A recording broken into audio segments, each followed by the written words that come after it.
તો જય હિન્દ ને જય માતાજી ને રામે રામ ડાયરા ને તો ફરી એકવાર ગોંડલ ચર્ચામાં છે. પણ ચર્ચામાં તમને જો કે બધાને ખબર જ હશે, કાલના બધા ન્યૂઝ તો જોયા જ હશે. એમાંના એક રાજુભાઈ સખિયા જે વાત કરતા હતા કે ભાઈ ગોંડલ ને લઈને, ગોંડલના અમુક મુદ્દા લઈને કઈક મીટિંગ થવાની છે. મીટિંગ કરો એમાં નો ડાઉટ કરાય, મીટિંગ થવી જોઈએ, મીટિંગ સમાજને લક્ષી વાત થવી જોઈએ. પણ માત્ર ને માત્ર એક જ પરિવારને ટાર્ગેટ કરવામાં આવે તો એ કોઈ રીતે વ્યાજબી વાત નથી. માત્ર ને માત્ર એક જ પરિવારને ટાર્ગેટ કરવાના, અને એવું તો કઈ ને કોઈ નિવેદન નથી આપ્યું, નથી કહ્યું. અને જે કોઈ વ્યક્તિઓ સાથે એને કદાચ વાંધો હોય તો એ વ્યક્તિગત વાંધો તો બધાને બધી સાથે હોય જ તે. તો એમાં કોઈ સમાજને ટાર્ગેટ કરવાની એવી કઈ તો વાત આવતી નથી. પણ અમુક લોકોને જે પોતાના રાજકીય રોટલા શેકવા માટે આ વાતને સામાજિક લેવલ ઉપર લઈ જવા માંગે છે.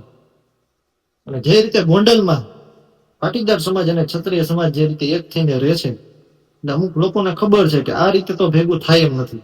સામ સામે ચૂંટણી લડવાથી તો ભેગું થાય એમ છે નહીં ગોંડલમાં. તો અમુક લોકો દ્વારા 27 નું પ્લાનિંગ જે કરવામાં ચાલુ છે.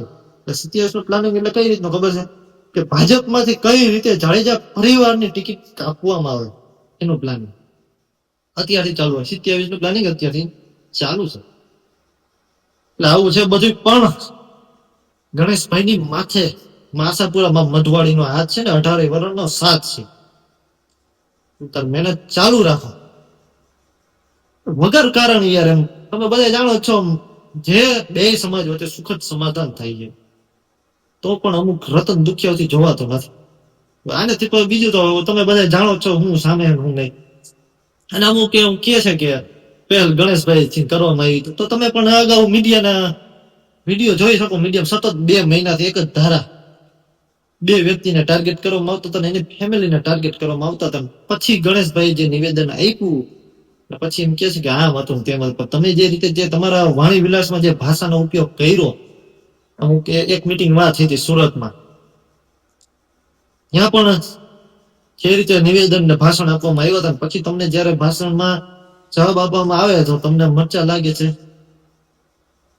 જરાક પોતે તો પોતાની ભૂલ જોવો, પછી બીજાને કહો કે શું આ તે. એટલે આવું છે. એટલે બે સમાજ વચ્ચે શાંતિનો માહોલ છે. ગોંડલમાં શાંતિનો માહોલ છે ને ગુજરાતમાં શાંતિનો માહોલ છે. તો શાંતિનો માહોલ છે તો એમાં રહેવા દો. હા, જે તે કઈ મીટિંગ થાય છે થવી જોઈએ, એમાં નો ડાઉટ, એમાં કઈ આપને કઈ વાંધો નથી. પણ એમાં ગોંડલને લઈને કે રાજકીય બાબત ને લઈને પછી જે પાણી વિલાસ કરો એમાં જરૂર ધ્યાન રાખો. મર્યાદામાં, માન મર્યાદા ને મોભામાં, માન મર્યાદા ને મોભામાં આપજો. એમાં મજા છે, શાંતિનો માહોલ છે તો એ રેવા દો. બાકી તમે બધા જાણો છો એમ તમને આવડે એમ બધાને આવડે બોલતા, બધાને આવડે. પણ માન મર્યાદા ને મોભામાં વિરોધ કરો, એમાં નો ડાઉટ. એટલે તમને વાંધો હોય તો વિરોધ કરો. તમારી ચૂંટણી લડવાનો બધાનો હક છે, એમાં નો ડાઉટ. ચૂંટણી બધાને લડવી જોઈએ, પણ વાણી વિલાસમાં જરાક માન મર્યાદા ને મોભામાં રહી જાઓ, એમાં જ મજા છે. બાકી બધે સમજુ છો તો આ વધારે આપણે ચર્ચા નથી કરવી. જોઈએ હવે શું થાય ને હું નહીં. મને તો ખબર છે નહીં હરખા રહે. ઉદાહરણ નથી આપું જો કે તમે બધે સમજુ છો નહીં હરખા રહે. હરી કરશે કરશે ને કરશે કે આ બધી 27 નું પ્લાનિંગ છે. કઈ રીતે જાડેજા પરિવારને ઉશ્કેરવા ને ગોંડલના બે સમાજને કઈ રીતે જાતિવાદ ઓલો કરવો, એટલે હરખા તો નહીં જ રહે.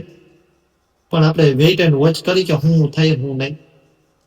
તો રામે રામ ડાયરા ને જય હિન્દ જય માતાજી. શાંતિનો માહોલ છે યાર, શાંતિમાં મજા છે. પણ અમુકને નથી રસ શાંતિમાં, તો શું કરી શકીએ. સારું હાલો ડાયરાને મળી આગળ જોવી શું ચાલે હું નહીં. બાકી તો આપણે તમને ખબર જ છે, આપણે બ્લોક ચાલુ કરી દીધો તો આપણે વિરોધમાં રસ છે નહીં. શું કરી હવે 27 નું પ્લાનિંગ અમુક લોકો દ્વારા ચાલુ છે તો નિવેદન આવે છે તો પછી આવું એ બધું તો વેઇટ કરો ને. આ જો એક વાત તો હા મુદ્દાની વાત તો ભૂલાઈ ગઈ યાર. આજે કઈ મીટિંગ થવાની હતી ને એનું કઈક પોસ્ટ અલ્પેશભાઈ કથી કહી હતી. એના જવાબમાં આપણે સાગરભાઈ સાવલિયા ફેસબુકમાં એવી પોસ્ટ મૂકી કે ભાઈ ચૂંટણી આવે ત્યારે જ આ લોકોને સમાજની ઉપાધિ થાય છે, ચિંતન શિબિર કઈક યોજવામાં આવે છે, અને બાકી કોઈને કઈ સમાજની પૈડી નથી. માત્ર ને માત્ર પોતાના રાજકીય રોટલા શેકવા માટે સમાજને આગળ કરે છે અને સમાજના ખંભે બંદૂક કરવામાં આવે છે. આવી સાગરભાઈ પોસ્ટ કરી ને ત્યાં તો ધમકી ભર્યા ફોન ને આમ કોમેન્ટો ને એવું આવવા માંડ્યું ને આવું કદાચ તમને મળી છે કે આવું કે જોયું નથી તો આવું જમાવટ ન્યૂઝ છે ને એમાં પણ છે ને એમાં સાગરભાઈ સાથે જે વાત કરી ન્યૂઝ ચેનલે બધું છે તમે જગત જોઈ આવજો તમને બધાને પણ થોડો ખ્યાલ આવે આઈફોન કે ને આઈફોન ખુલે કે અમુક તમારા ખંભે બંદૂક ફોડે છે એક તના માન્ય માગે અને જોકે ગોંડલના પાટીદાર સમાજ બહુ હોશિયાર છે બહુ સમજ્યું છે બહુ સમજ્યું એને ખબર છે કે ભાઈ આપણે સ્થાનિક અહીંયા છીએ આપણે કોણ કામ આવે ટાણે જે ટાણાની વાત કરી જયારે કોરોના જેવી જયારે મહામારી હતી ને મહામારી ત્યારે ગણેશભાઈ ગોંડલ હા ગયું કામ આપણું કોરોના વખતે કોઈ એવા એમએલએ હોય વધી ગયડા ગાંઠા જ ગુજરાતમાં એમએલએ છે કે જે જનતાને ખુલ્લીને કહેતા હોય કે ભાઈ અડધી રાતે જરૂર હોય ને તો અમારા ઘરના દરવાજા ખુલ્લા છે. આવામાં મને બે જ નેતા દેખાય એક તો આપણે જયેશભાઈ રાદડિયા એનું પણ કામ જોરદાર જોરદાર ગમે ત્યારે જનતાનો કઈ પ્રશ્ન એવો હોય કે નાના મોટે કઈક એવું પ્રશ્ન હોય એટલે જયેશભાઈ પણ ઉભા હોય છે એનું પણ કામ જોરદાર છે. બીજા આપણે કે જયરાજસિંહ જાડેજા અને એમના પુત્ર ગણેશભાઈ અડધી રાતે સેવા માટે તૈયાર હોય છે ગમે ત્યારે બધાને કીધેલું છે કે ભાઈ ગમે ત્યારે જરૂર પડે અડધી રાતે તમ તારે મારા ઘરના દરવાજા ગોંડલ અને ગોંડલની જનતા માટે ખુલ્લા 18 વરણ કામ આવે ને જોકે તમે કોરોનાની મહામારી સમયે જોકે તમે બધા જોયું જઈ છે ને વિડીયો પણ જોઈએ છે તમે બધા વાવાઝોડું ને એ સમય જૂના વિડીયો પણ તમે જોઈએ નાના મોટી કઈ પણ પ્રોબ્લેમ હોય ને તો એ ગણેશભાઈ ઉભા હોય. વધારે મારે વાત નથી કરવી તમને ખાલી નાનો કોરોનાની જયારે મહામારી હતી ને ત્યારે આપણા સગાવાલા બાજુમાં આવા તૈયાર નહોતા હું તમે કહી શકો ત્યારે આ વ્યક્તિ એમ કે હોસ્પિટલે જઈને ખબર પૂછતા કે ભાઈ તમારે કઈ જરૂર નથી ને તમારે આ બધી વસ્તુ ટાઈમે મળે છે ને આ વ્યક્તિ એટલે આવા વ્યક્તિનો જયારે વિરોધ કોઈ કરતા હોય ને આ વ્યક્તિને જવાબ આ વ્યક્તિનો કોઈ પણ વિરોધ જે લોકો કરતા હોય એવા વિરોધીઓને જવાબ દેવો જોઈએ. આવા સારા માણસોને કેવાય ટાર્ગેટ વારી ઘડીએ ટાર્ગેટ કરવામાં વગર કારણોસર તો બસ એટલું જ તે બાકી માતાજી સુખી રાખે અને માં ભગવતી માસાપુરા માં મઠવાડી માસાપુરા નો હાથ છે ગણેશભાઈ ઉપર અને 18 વર્ષનો સાથ છે.